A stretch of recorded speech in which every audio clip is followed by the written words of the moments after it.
صبح ازل یہ مجھ سے کہا جبرائیل نے، جو عقل کا غلام ہو وہ دل نہ کر قبول۔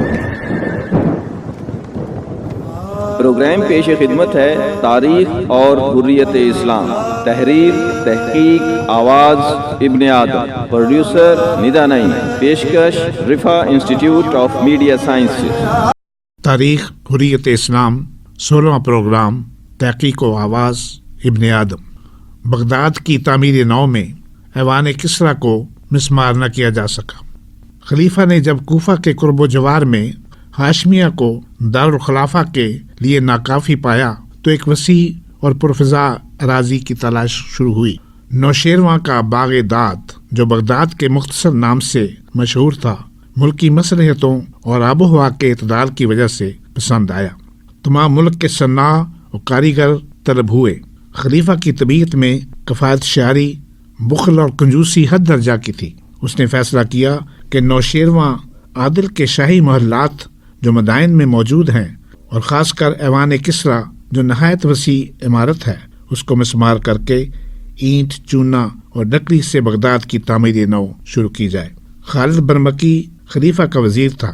اس نے ادب سے عرض کیا، اے امیر المومنین، آپ کا یہ خیال نہایت پست ہے۔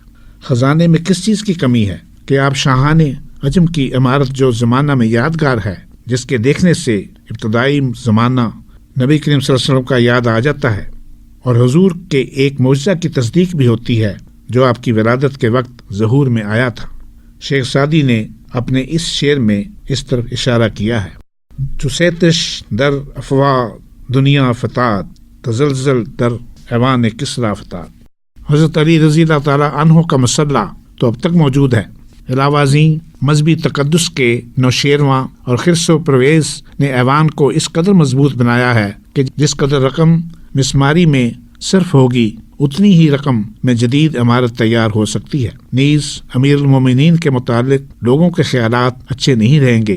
خلیفہ نے اس مدبرانہ مشورے کی کچھ پرواہ نہ کی، لیکن ابھی صرف ایوان کسریٰ کا ایک ٹکڑا یعنی سفید محل ہی توڑنا شروع کیا تھا کہ تھوڑے دنوں کے حساب کتاب نے خلیفہ منصور پر ظاہر کر دیا کہ جس قدر مزدوری پر خرچ آ رہا ہے، اس سے نصف بھی مسالہ دستیاب نہیں ہوتا۔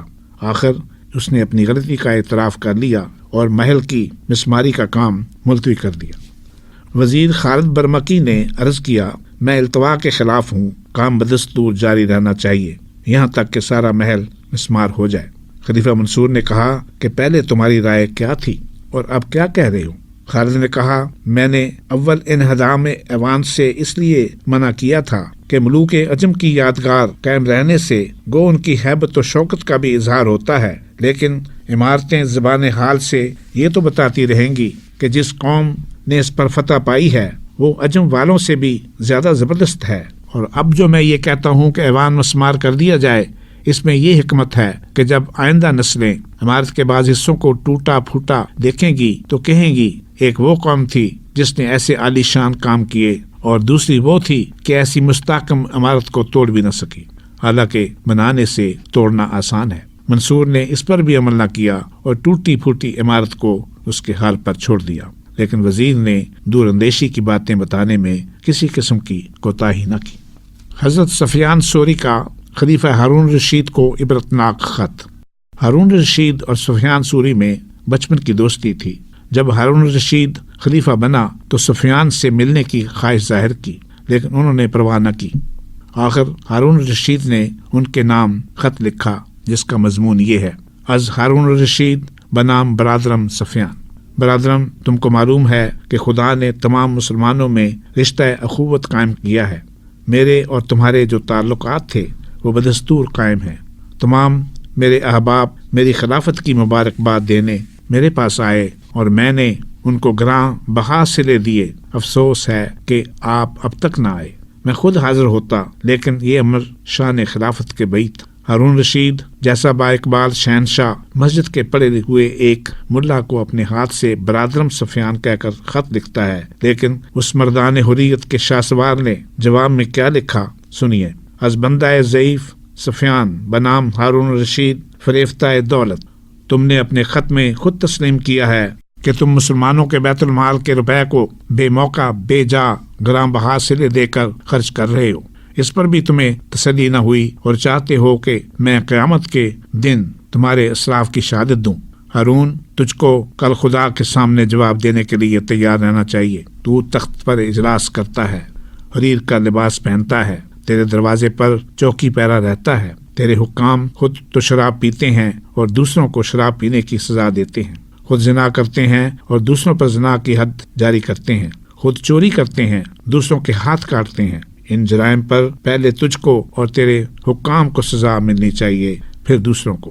ہارون، وہ دن بھی آئے گا کہ تو قیامت میں اس حال میں آئے گا کہ تیری مشقیں بندی ہوں گی، تیرے ظالم حکام تیرے پیچھے ہوں گے اور تو سب کا پیشوا بن کر سب کو دوزخ کی طرف لے جایا جائے گا۔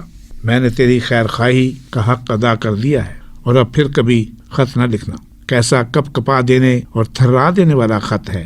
کوئی فرعون مزاج بادشاہ ہوتا تو خدا جانے سفیان کے ساتھ کیا سلوک کرتا، لیکن وہ ہارون تھا جس کے عدل و حلم کے کارناموں سے اسلامی تاریخ بھری پڑی ہے۔ اس نے خط پڑھا، بے اختیار چیخ پڑا اور دیر تک روتا رہا۔ قاضی نے خلیفہ منصور کی سفارش نہ مانی۔ قاضی بصرہ سوار بن عبداللہ کے پاس ایک مقدمہ تھا جس میں ایک فریق سائس اور ایک سوداگر تھا۔ سوداگر کی رسائی بادشاہ تک تھی، لہٰذا قاضی کے پاس خلیفہ منصور نے فرمائش بھیجی کہ فیصلہ بحق سوداگر کرنا ہوگا۔ قاضی نے لکھا، جو شہادت میرے پاس آئی ہے اس سے معلوم ہوتا ہے کہ فیصلہ بحق سائس ہوگا اور میں شہادت کے خلاف فیصلہ نہیں دے سکتا۔ منصور نے تاکیدی حکم بھیجا لیکن قاضی نے انکار کر دیا۔ جب منصور کو دوبارہ انکاری جواب آیا تو خوش ہو کر کہا، الحمدللہ کہ عدل اور حریت میری تمام مملکت میں پھیل گئے۔ ایک مرتبہ یہی قاضی خلیفہ منصور کے پاس بیٹھے ہوئے تھے۔ خلیفہ کو چھینک آئی۔ قاضی نے یرحمک اللہ نہ کہا۔ خلیفہ نے کہا، یہ کیا حرکت ہے کہ تم نے یرحمک اللہ نہیں کہا؟ قاضی نے کہا، آپ نے الحمدللہ نہیں کہا۔ خلیفہ نے کہا، میں نے دل میں کہہ دیا تھا۔ قاضی نے کہا، میں نے بھی دل میں کہہ دیا۔ خلیفہ نے کہا، آپ واقعی میری رعایت بھی نہیں کرتے تو کسی اور کا لحاظ کیا کرتے ہوں گے؟ منصور ایک مرتبہ مدینہ میں تھا۔ چند شتربانوں نے کسی معاملہ میں اس پر نالش کر دی۔ قاضی مدینہ نے اسے باضابطہ طور پر بلوایا۔ جب وہ عدالت میں آیا تو اس کی عظمت کے لیے نہ اٹھا اور مقدمہ میں شتربان چونکہ سچے تھے اور شہادتیں بھی ایسی ہی گزاری گئی تھیں، اس لیے فیصلہ منصور کے خلاف کر دیا۔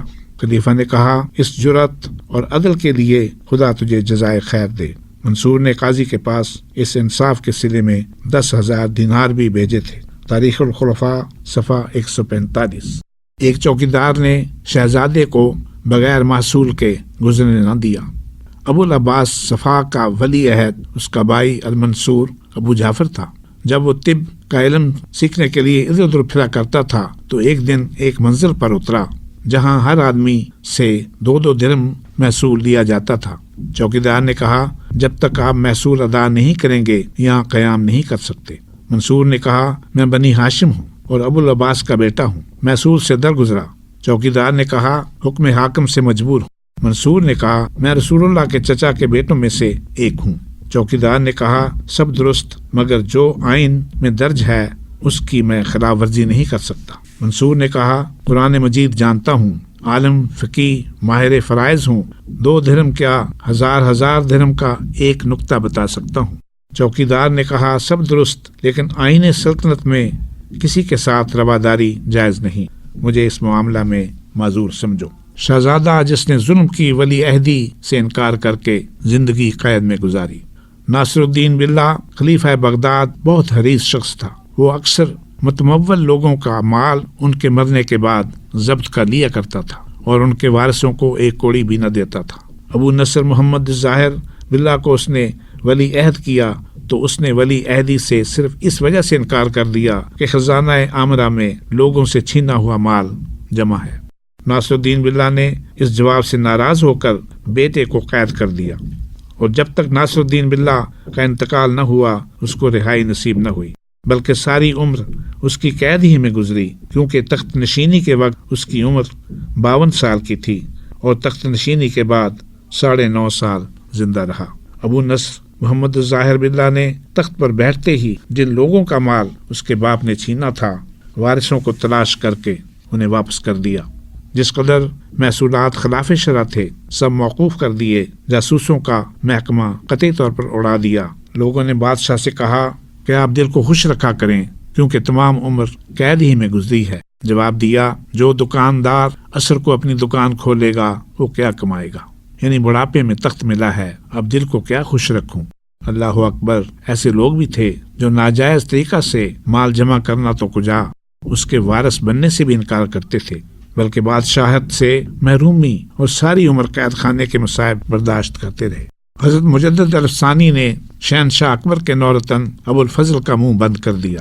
ابو الفضل اکبر کے 9 رتنوں میں سب سے بڑا رتن تھا۔ اکبر کی ذات پر اس کا بڑا اثر و رسوخ تھا۔ اس سے بگاڑ پیدا کرنا، اس کو ناراض کرنا اور اس کے سامنے جرأت سے بات کرنا موت کے منہ میں جانے کے برابر تھا۔ لیکن اس زمانہ میں بھی ایسے لوگ موجود تھے جو اعلی کلمت الحق کے لیے بادشاہ کی پرواہ کرتے تھے، نہ اس کے وزیر کی، اور نہ بعض مسرت بینوں کی طرح اپنے ذاتی جاہ و جلال کو قائم رکھنے اور حق کو چھپانے کی کوشش کرتے تھے۔ حضرت مجدد الثانی کی ابو الفضل سے اکثر ملاقات ہوتی رہتی تھی۔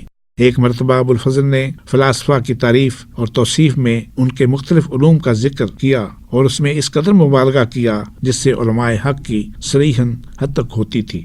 آپ اس مبالغہ کو برداشت نہ کر سکے اور فرمایا، امام غزالی نے لکھا ہے کہ فلاسفہ جن علوم کا اپنے آپ کو واضح جانتے ہیں وہ کس کام آتے ہیں۔ طب وغیرہ مفید علوم جو ان کی طرف منسوب کیے جاتے ہیں وہ انبیاء سابقہ کے کلام کا سرقہ ہے۔ ان کے تبعزاد علوم دینیہ کے کسی کام نہیں آتے۔ ابو الفضل نے جب فلاسفہ کے متعلق حضرت مجدد الثانی کی یہ رائے سنی تو اس کا رنگ متغیر ہو گیا اور کہنے لگا، غزالی نامعقول ابھی اتنا ہی کہنے پایا تھا کہ حضرت مجدد الثانی نے کہا اگر اہل علم کی صحبت کا مذاق رکھتے ہو تو اپنی زبان کو اس قسم کے کلمات سے بند رکھو۔ یہ کہہ کر آپ اٹھ کر چلے گئے اور کئی روز تک اس کی مجلس میں نہ گئے، یہاں تک کہ خود اس نے آدمی بھیجا اور معذرت کی۔ منقول از زبدۃ المقامات صفحہ 13۔